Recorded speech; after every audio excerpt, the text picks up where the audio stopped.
स्वागत है आपका शिव पुराण कथा में। मेरा नाम मनीषा है और मैं कथावाचक हूँ। YouTube के माध्यम से 30 सितंबर 2024 से मैं संपूर्ण शिव पुराण अध्याय पढ़ के आप तक पहुँचा रही हूँ। आज हम पढ़ेंगे 8वां अध्याय श्री रुद्र संहिता का। अध्याय पाठ शुरू करने से पहले मैं धन्यवाद देना चाहूँगी अपने माता पिता का, जिन्होंने मुझे शिव पुराण पढ़ना सिखाया। धन्यवाद देना चाहूँगी माँ बाबा गणेश भाई का, जिनके आशीर्वाद से मैं आज जिंदा हूँ, कुशल हूँ और शिव पुराण पढ़ने का सौभाग्य मुझे परमात्मा ने दिया है। धन्यवाद देना चाहूँगी मेरे जीवन में सारे गुरु का, जिन्होंने समय समय पर मुझे अंधेरे से रोशनी की तरफ बढ़ने का प्रोत्साहन दिया है। धन्यवाद देना चाहूँगी कैनवा का, जिसकी मदद से मैं YouTube के थंबनेल्स बनाती हूँ, और YouTube का धन्यवाद, जिसकी मदद से ये वीडियो आप तक पहुंच रहा है। आज हम पढ़ेंगे श्री रुद्र संहिता का 8वां अध्याय। पुस्तक में ये है पेज नंबर 96। ये पुस्तक जो मैं पढ़ रही हूँ ये मैं Amazon इंडिया से खरीदी हूँ, तो Amazon इंडिया का भी धन्यवाद। इस पुस्तक के जो प्रकाशक हैं उनका भी धन्यवाद, जिसकी वजह से ये किताब मुझ तक पहुंचा है ना। मनोज पब्लिकेशंस नाम है इनका, मनोज पब्लिकेशंस। इनका भी धन्यवाद, जिन्होंने ये इतनी सुंदर पुस्तक बनाई है। इतना सुंदर, इसके शब्द बिल्कुल क्लियर है, प्रिंटिंग बहुत अच्छी है। इसे खरीदने का लिंक डिस्क्रिप्शन में है। शुरू करते हैं। ओम नमः शिवाय। माँ बाबा गणेश भाई, ओम नमः शिवाय, ओम नमः शिवाय। 8वां अध्याय, ब्रह्मा विष्णु को भगवान शिव के दर्शन। ब्रह्मा जी बोले, मुनि श्रेष्ठ नारद, हम दोनों देवता घमंड को भूलकर निरंतर भगवान शिव का स्मरण करने लगे। हमारे मन में ज्योतिर्लिंग के रूप में प्रकट परमेश्वर के वास्तविक रूप का दर्शन करने की इच्छा और प्रबल हो गई। शिव शंकर गरीबों के प्रतिपालक, अहंकारियों के गर्व को चूर करने वाले तथा सबके अविनाशी प्रभु हैं। वे हम पर दया करते हुए हमारी उपासना से प्रसन्न हो गए। उस समय वहां उन सुर श्रेष्ठ से ओम नाद स्पष्ट रूप में सुनाई देता था। उस नाद के विषय में मैं और विष्णु जी दोनों यही सोच रहे थे कि यह कहां से सुनाई पड़ रहा है। उन्होंने लिंग के दक्षिण भाग में सनातन आदि वर्ण आकार का दर्शन किया। उत्तर भाग में ऊकार का, मध्य भाग में मकार का और अंत में ओम नाद का साक्षात दर्शन एवं अनुभव किया। दक्षिण भाग में प्रकट हुआ आकार का सूर्य मंडल के समान तेजोमय रूप देखकर तब उन्होंने उत्तर भाग में देखा तो वह अग्नि के समान दीप्तिशाली दिखाई दिया। तत्पश्चात ओम को देखा तो सूर्य और चंद्रमा मंडल की भांति स्थित थे, जिनके शुरू एवं अंत का कुछ पता नहीं था, तथा सत्य आनंद और अमृत स्वरूप परब्रह्म परायण ही दृष्टिगोचर हो रहा था। परंतु यह कहाँ से प्रकट हुआ है? मन में ये प्रश्न आया कि ये कहाँ से प्रकट हुआ है? इस अग्नि स्तंभ की उत्पत्ति कहाँ से हुई है? यह श्री हरि सोचने लगे तथा इसकी परीक्षा लेने के संबंध में विचार करने लगे। तब श्री हरि ने भगवान शिव का चिंतन करते हुए वेद और शब्द के आवेश से युक्त हो अनुपम अग्नि स्तंभ के नीचे जाने का निर्णय लिया। मैं और विष्णु जी विश्वात्मा शिव का चिंतन कर रहे थे। तभी वहां एक ऋषि प्रकट हुए। उन्हीं ऋषि के द्वारा परमेश्वर विष्णु ने जाना कि इस शब्द ब्रह्मामय शरीर वाले परम लिंग के रूप में साक्षात परब्रह्म स्वरूप महादेव जी प्रकट हुए हैं। वे चिंता रहित रुद्र हैं। परब्रह्म परमात्मा शिव का वाचक प्रणव ही है। वह एक सत्य परम कारण, आनंद, अकृत, परात्पर और परब्रह्म हैं। प्रणव के पहले अक्षर अकार से जगत में बीजभूत अर्थात ब्रह्मा जी का बोध होता है। दूसरे अक्षर उकार से सभी के कारण श्री हरि विष्णु का बोध होता है। तीसरा अक्षर मकार से भगवान शिव का ज्ञान होता है। अकार सृष्टिकर्ता, उकार मोह में डालने वाला और मकार नित्य अनुग्रह करने वाला है। मकार अर्थात भगवान शिव बीजी अर्थात बीज के स्वामी हैं, तो अकार अर्थात ब्रह्मा जी बीज हैं। उकार अर्थात विष्णु जी योनि हैं। महेश्वर बीजी बीज और योनि हैं। इन सभी को नाद कहा गया है। बीजी अपने बीज को अनेक रूपों में विभक्त करते हैं। बीजी भगवान शिव के लिंग से उकर रूपी योनि में स्थापित होकर चारों तरफ ऊपर की ओर बढ़ने लगा। वह दिव्य अंड कई वर्षों तक जल में रहा। हजारों वर्ष के बाद भगवान शिव ने इस अंड को दो भागों में विभक्त कर दिया। तब इसके दो भागों में से पहला सुवर्णमय कपाल ऊपर की ओर स्थित हो गया, जिससे स्वर्ग लोग उत्पन्न हुआ, तथा कपाल के नीचे के भाग से 5 तत्वों वाली पृथ्वी प्रकट हुई। पृथ्वी पंच तत्व से बना है। उस अंड से चतुर्मुख ब्रह्मा उत्पन्न हुए, जो समस्त लोकों के सृष्टा हैं। भगवान महेश्वर ही अ, उ व म त्रिविध रूपों में वर्णित हैं। इसलिए ज्योतिर्लिंग स्वरूप सदाशिव को ओम कहा गया है। इसकी सिद्धि यजुर्वेद में भी होती है। देवसन देवेश्वर शिव को जानकर विष्णु जी ने शक्ति संभूत मंत्रों द्वारा उत्तम एवं महान अभ्युदय से शोभित भगवान शिव की स्तुति करना शुरू कर दी। इसी समय मैंने और विश्वपालक भगवान विष्णु ने एक अद्भुत व सुंदर रूप देखा, जिसके 5 मुख, 10 भुजा, कपूर के समान गौर वर्ण, परम कांतिमय, अनेक आभूषणों से विभूषित, महान उदार, महावीरवान और महापुरुषों के लक्षण से युक्त था, और जिसके दर्शन पाकर मैं और विष्णु जी धन्य हो गए। ये सारी बातें ब्रह्मा जी नारद को बता रहे हैं। तब परमेश्वर महादेव भगवान प्रसन्न होकर अपने दिव्यमय रूप में स्थित हो गए। अकार उनका मस्तक और आकार ललाट है। इकार दाहिना और ईकार बायां नेत्र है। उकार दाहिना और ऊकार बायां कान है। श्रीकार दाया और श्रीकार बायां गाल है। लू, ली, री उनकी नाक के छिद्र हैं। एकार और ऐकार उनके दोनों होंठ हैं। ओकार और औकार उनकी दोनों दंत पंक्तियां हैं। अंग और अह देवादिदेव शिव के तालु हैं। क आदि 5 अक्षर उनके दाहिने 5 हाथ हैं और च आदि बाएं 5 हाथ हैं। त और ट से शुरू 5 अक्षर उनके पैर हैं। पकार पेट है। फकार दाहिना और बकार बायां पार्श्व भाग है। भकार कंधा, मकार हृदय है। हकार नाभि है।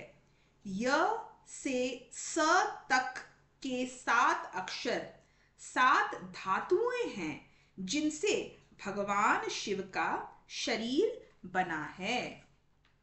वाह, उत्तम, बहुत सुंदर। इस प्रकार भगवान महादेव व भगवती उमा के दर्शन कर हम दोनों कृतार्थ हो गए। हमने उनके चरणों में प्रणाम किया। तब हमें 5 कलाओं से युक्त ओंकार जनित मंत्र का साक्षात्कार हुआ। तत्पश्चात महादेव जी ओम तत्वमसि महावाक्य दृष्टि गोचर हुआ, जो परम उत्तम मंत्र रूप है। इसके बाद धर्म और अर्थ का साधक बुद्धि स्वरूप 24 अक्षरीय गायत्री मंत्र प्रकट हुआ, जो पुरुषार्थ रूपी फल देने वाला है। तत्पश्चात मृत्युंजय मंत्र, फिर पंचाक्षर मंत्र तथा दक्षिणा मूर्ति व चिंतामणि का साक्षात्कार हुआ। इन 5 मंत्रों को विष्णु भगवान ने ग्रहण कर जपना आरंभ किया। ईशों के मुकुट मणि ईशान हैं, जो पुरातत्व पुरुष हैं, हृदय को प्रिय लगने वाले, जिनके चरण सुंदर हैं, जो सांप को आभूषण के रूप में धारण करते हैं, जिनके पैर व नेत्र सभी ओर हैं, जो मुझ ब्रह्मा के अधिपति, कल्याणकारी तथा सृष्टि पालन एवं संहार करने वाले हैं। उन वरदायक शिव को मेरे साथ भगवान विष्णु ने प्रिय वचनों द्वारा संतुष्ट चित्त से स्तुति की। बहुत सुंदर। इसी के साथ 8वां अध्याय यहीं समाप्त हुआ। हम आगे पढ़ेंगे 9वां अध्याय। मेरे साथ पढ़िए। Page number 98। देवी उमा एवं भगवान शिव का प्राकट्य एवं उपदेश देना। ब्रह्मा जी बोले, नारद, भगवान विष्णु द्वारा की गई अपनी स्तुति सुनाकर कल्याणमयी शिव बहुत प्रसन्न हुए और देवी उमा सहित वहां प्रकट हो गए। भगवान शिव के 5 मुख थे और हर मुख में 3-3 नेत्र थे। मस्तक में चंद्रमा, सिर पर जटा तथा संपूर्ण अंगुलों पे विभूति लगा रखी थी। 10 भुजा वाले गले में नीलकंठ आभूषणों से विभूषित और माथे पर भस्म का त्रिपुंड लगाए थे। उनका यह रूप मन को मोहित करने वाला और परम आनंदमयी था। महादेव जी के साथ भगवती उमा ने भी हमें दर्शन दिए। उनको देखकर मैंने और विष्णु जी ने पुनः उनकी स्तुति करनी शुरू कर दी। तब पापों का नाश करने वाले तथा अपने भक्तों पर सदा कृपा दृष्टि रखने वाले महेश्वर ने मुझे और भगवान विष्णु को श्वास से वेद का उपदेश दिया। तत्पश्चात उन्होंने हमें गुप्त ज्ञान प्रदान किया। वेद का ज्ञान प्राप्त कर कृतार्थ हुए विष्णु जी और मैंने भगवान शिव और देवी के सामने अपने दोनों हाथ जोड़कर नमस्कार किया तथा प्रार्थना की। विष्णु जी ने कहा, हे देव, आप किस प्रकार प्रसन्न होते हैं तथा किस प्रकार आपकी पूजा और ध्यान करना चाहिए? कृपया कर हमें इसके बारे में बताएं तथा सदुपदेश देकर धन्य करें। ब्रह्मा जी कहते हैं, नारद, इस प्रकार श्री हरि की ये बात सुनकर अत्यंत प्रसन्न हुए कृपानिधान शिव ने प्रीति पूर्वक ये बात कही। श्री शिव बोले, मैं तुम दोनों की भक्ति से बहुत प्रसन्न हूं। मेरे इसी रूप का पूजन व चिंतन करना चाहिए। तुम दोनों महाबली हो। मेरे दाएं बाएं अंगों से तुम प्रकट हुए हो। लोकपिता ब्रह्मा मेरे दाहिने पाश से और पालनहार विष्णु मेरे बाएं पाश से प्रकट हुए हो। मैं तुम पर भली भांति प्रसन्न हूं और तुम्हें मनोवांछित फल देता हूं। तुम दोनों की भक्ति सुदृढ़ हो। मेरी आज्ञा का पालन करते हुए ब्रह्मा जी आप जगत की रचना करें तथा भक्त विष्णु जी आप इस जगत का पालन करें। भगवान विष्णु बोले, प्रभो, यदि आपके हृदय में हमारी भक्ति से प्रीति उत्पन्न हुई है और हम पर प्रसन्न होकर हमें वर देना चाहते हैं, तो हम यही वर मांगते हैं कि हमारे हृदय में सदैव आपकी अनन्य एवं अविचल भक्ति बनी रहे। ये वर तो माँ बाबा गणेश भाई से मैं भी मांगती हूँ हर श्वास में, और मुझे पूरा यकीन है कि परमेश्वर ने तथास्तु कहा है कि मेरे हृदय में सदैव माँ बाबा गणेश भाई की अनन्य एवं अविचल भक्ति बनी रहे।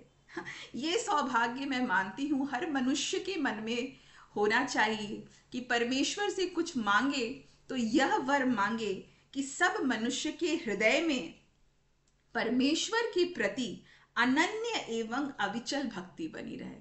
मतलब ये तथास्तु हो गया तो मतलब दुनिया स्वर्ग ही स्वर्ग है, और क्या। आगे पढ़ते हैं। ब्रह्मा जी बोले, नारद, विष्णु जी की ये बात सुनकर भगवान शंकर प्रसन्न हुए। तब हमने दोनों हाथ जोड़कर उनसे प्रणाम किया।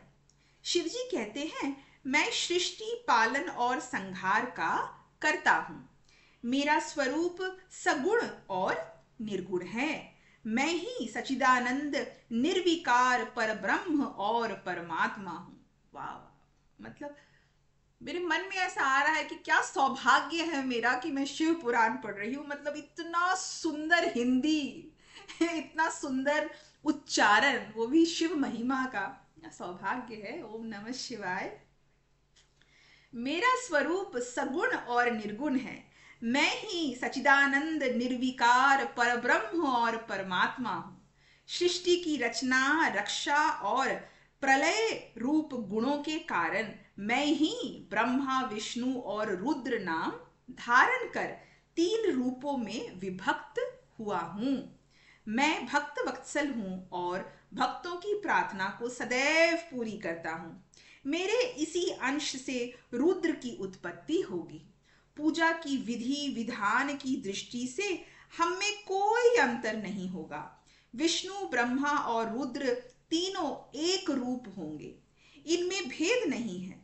इनमें जो भेद मानेगा वह घोर नरक को भोगेगा। मेरा शिव रूप सनातन है तथा सभी का मूलभूत रूप है। यह सत्य ज्ञान एवं अनंत ब्रह्म है। ऐसा जानकर मेरे यथार्थ स्वरूप का दर्शन करना चाहिए। मैं स्वयं ब्रह्मा जी की भ्रिकुटी से प्रकट हुआ। ब्रह्मा जी, आप सृष्टि के निर्माता बनो।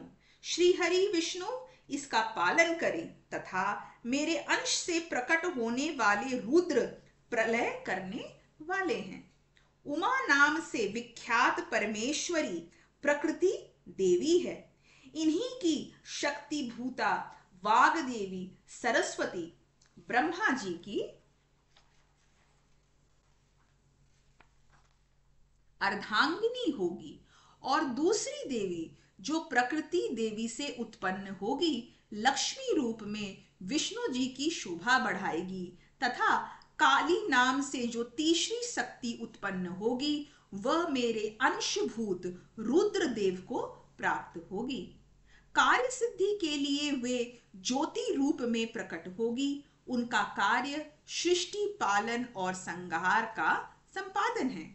मैं ही सृष्टि पालन और संहार करने वाले रज आदि तीनों गुणों द्वारा ब्रह्मा, विष्णु और रुद्र नाम से प्रसिद्ध हो 3 रूपों में प्रकट होता हूं। तीनों लोकों का पालन करने वाले श्री हरि अपने भीतर तमोगुण और बाहर सत्व गुण ध्यान धारण करते हैं। त्रिलोक का संहार करने वाले रुद्रदेव भीतर सत्व गुण और बाहर तमोगुण धारण करते हैं, तथा त्रिभुवन की सृष्टि करने वाले ब्रह्मा जी बाहर और भीतर से रजोगुणी हैं। इस प्रकार ब्रह्मा, विष्णु तथा रुद्र तीनों देवताओं में गुण हैं तो शिव गुणातीत माने जाते हैं। हे विष्णु, तुम मेरी आज्ञा से सृष्टि का प्रसन्नता पूर्वक पालन करो। ऐसा करने से तुम तीनों लोकों में पूजनी होगे। इसी के साथ 9वां अध्याय यहीं समाप्त होता है, और आगे हम पढ़ेंगे 10वां अध्याय श्री रुद्र संहिता का। यकीन मानिए ये सौभाग्य है कि आप और मैं श्री शिव पुराण पढ़ रहे हैं। सच कह रही हूं, ये अपना ही सौभाग्य है। श्री हरि की सृष्टि, श्री हरि को सृष्टि की रक्षा का भार एवं त्रिदेव को आयु बल देना। परमेश्वर शिव बोले, हे उत्तम व्रत का पालन करने वाले विष्णु, तुम सर्वदा सब लोकों में पूजनीय और मान्य होगे। ब्रह्मा जी के द्वारा रचे लोक में कोई दुख या संकट होने पर दुखों और संकटों का नाश करने के लिए तुम सदा तत्पर रहना। तुम अनेकों अवतार ग्रहण कर जीवों का कल्याण कर अपनी कीर्ति का विस्तार करोगे। तुम में और रुद्र में कोई फर्क नहीं है, तुम एक दूसरे के पूरक हो। जो मनुष्य रुद्र का भक्त होकर तुम्हारी निंदा करेगा, उसका पुण्य नष्ट हो जाएगा और उसे नरक भोगना पड़ेगा। मनुष्यों को तुम भोग और मोक्ष प्रदान करने वाले और उनके परम पूज्य देव होकर उनका निग्रह, अनुग्रह आदि करोगे। ऐसा कहकर भगवान शिव ने मेरे हाथ विष्णु जी के हाथ में देकर कहा, तुम संकट के समय सदा इनकी सहायता करना तथा सभी को भोग और मोक्ष प्रदान करना तथा सभी मनुष्यों की कामनाओं को पूरा करना। तुम्हारी शरण में आने वाले मनुष्य को मेरा आश्रय भी मिलेगा तथा हम में भेद करने वाले मनुष्य नरक में जाएंगे। ब्रह्मा जी कहते हैं, देवऋषि नारद, भगवान शिव का यह वचन सुनकर मैंने और भगवान विष्णु ने महादेव जी को प्रणाम कर धीरे से कहा, हे करुणानिधि भगवान शंकर, मैं आपकी आज्ञा मानकर सब कार्य करूंगा। मेरा जो भक्त आपकी निंदा करे उसे आप नरक प्रदान करें। आपका भक्त मुझे अत्यंत प्रिय है। महादेव जी बोले, अब ब्रह्मा विष्णु और रुद्र के आयु बल को सुनो। 4000 युग का ब्रह्मा एक दिन होता है। 4000 युग का ब्रह्मा का एक दिन होता है और 4000 युग की एक रात होती है। 30 दिन का एक महीना और 12 महीनों का एक वर्ष होता है। इस प्रकार के वर्ष प्रमाण से ब्रह्मा की 100 वर्ष की आयु होती है और ब्रह्मा का एक वर्ष विष्णु का एक दिन होता है। वाह, अद्भुत। वह भी इसी प्रकार से 100 वर्ष जिएंगे तथा विष्णु का एक वर्ष रुद्र के एक दिन के बराबर होता है और वह भी इसी क्रम से 100 वर्ष तक स्थित रहेंगे। तब दिन और रात होते हैं। तब शिव के मुख से एक ऐसा श्वास प्रकट होता है जिसमें उनके 21,600 दिन और रात होते हैं। उनके 6 बार सांस अंदर लेने और छोड़ने का एक पल और 8 घड़ी और 60 घड़ी का एक दिन होता है। उनके सांसों की कोई संख्या नहीं है, इसलिए वे अक्षय हैं। अतः तुम मेरी आज्ञा से सृष्टि का निर्माण करो। उनके वचनों को सुनकर विष्णु जी ने उन्हें प्रणाम करते हुए कहा कि आपकी आज्ञा मेरे लिए शिरोधार्य है। यह सुनकर भगवान शिव ने उन्हें आशीर्वाद दिया और अंतर्ध्यान हो गए। उसी समय से लिंग पूजा आरंभ हो गई। इसी के साथ 10वां अध्याय यहीं समाप्त हुआ। मैं आपसे मिलूंगी 11वें अध्याय के कथा पाठ में। तब तक के लिए आप अच्छे रहिए और परमात्मा से जुड़े रहिए। और नाम जप करना परमात्मा से जुड़ने का बहुत ही सुंदर और बहुत सरल उपाय है। बहुत बहुत धन्यवाद। ओम नमः शिवाय।